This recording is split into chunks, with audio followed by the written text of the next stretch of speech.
This is Top Accolade Global News Update. I am Abiodun Mohammed. Russian forces may have to advance as far as Kiev or Lviv in Ukraine. Russia's former president, Dmitry Medvedev, says amid reports Moscow was losing momentum in the war-torn city of Bakhmut. Medvedev, deputy chairman of Russia's Security Council, has issued a barrage of strongly worded statements in the past, blasting the United States and its NATO allies for what he described as their efforts to break up and destroy Russia. Medvedev denounced the International Criminal Court's decision to issue an arrest warrant for President Vladimir Putin on charges of alleged involvement in the abductions of thousands of children from Ukraine as legally null and void. He noted the move added to a colossal negative potential in the already bitterly strained ties between Russia and the West, and an arrest would equal a declaration of war against Moscow. The soft-spoken and mild-mannered Medvedev, who served as Russia's president from 2008 to 2012 when term limit forced Putin to shift into the prime minister's post, was widely seen by Western officials as more liberal than his mentor.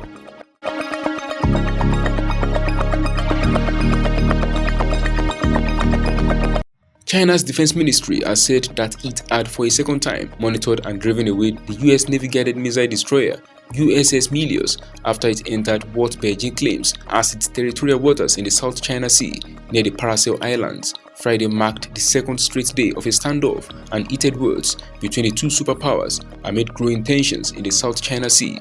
Tang Kefei said that China would take all necessary measures to ensure its territorial security, but did not elaborate. The Southern Theater Command of the Chinese People's Liberation Army (PLA) said in a statement on Thursday that the USS Milius had been found intruding in waters around the Paracel Islands and that China's Navy and Air Force were mobilized to warn the ship, which had then departed the area. The US Navy disputed China's version of events, saying the destroyer left the area on conclusion of a routine operation.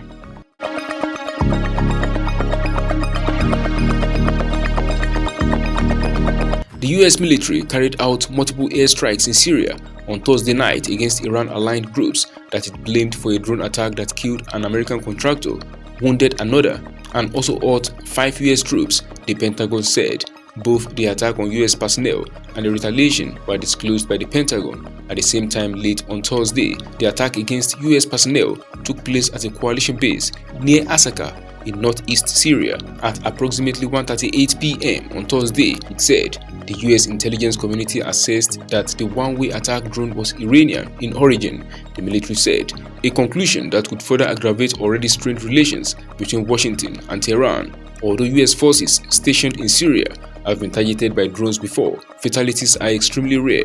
US Defense Secretary Lloyd Austin said the retaliatory strikes were carried out at the direction of President Joe Biden and targeted facilities used by groups affiliated with Iran's Islamic Revolutionary Guards Corps (IRGC). The Syrian Observatory for Human Rights, a group that monitors the war in Syria, said the US strikes had left 8 pro-Iranian fighters dead in Syria.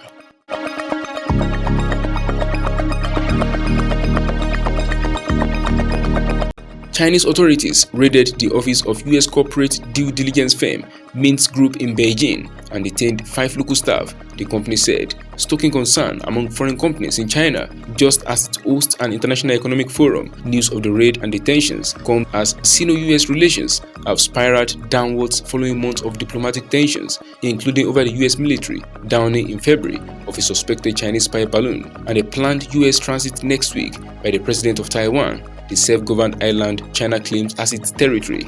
In quote, "We can confirm that Chinese authorities have detained the 5 staff in Mintz Group's Beijing office, all of them Chinese nationals, and have closed our operations there," the company said in an emailed statement to pressmen late on Thursday. It said it was ready to work with the Chinese authorities to resolve any misunderstanding that may have led to this event, and that its top concern was the safety and well-being of colleagues in China. Chinese Foreign Ministry spokeswoman Mao Ning said on Friday she was not aware of this case. The Beijing Public Security Bureau did not respond to a request for comment. A source at the New York headquartered firm earlier told pressmen on condition of anonymity that the company's local legal counsel said the raid occurred on the afternoon of March 20th and the employees were being held incommunicado somewhere outside of Beijing.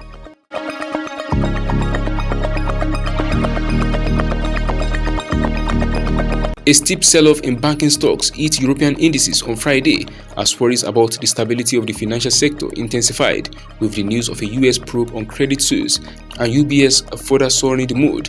The Pan-European Stocks 600 index fell 1.5%, but a sharp recovery earlier this week put it on track for weekly gains. Shares of UBS Group AG and Credit Suisse AG fell 6.3% and 6.7% respectively after Bloomberg News reported they are among the banks under scrutiny in the US Department of Justice DOJ probe into whether financial professionals helped Russian oligarchs evade sanctions. European banks fell 4.5% and were set for their third week of declines after the failure of US mid-sized lenders, and the turmoil at Credit Suisse highlighted growing risk to banks in the wake of tightening financial conditions.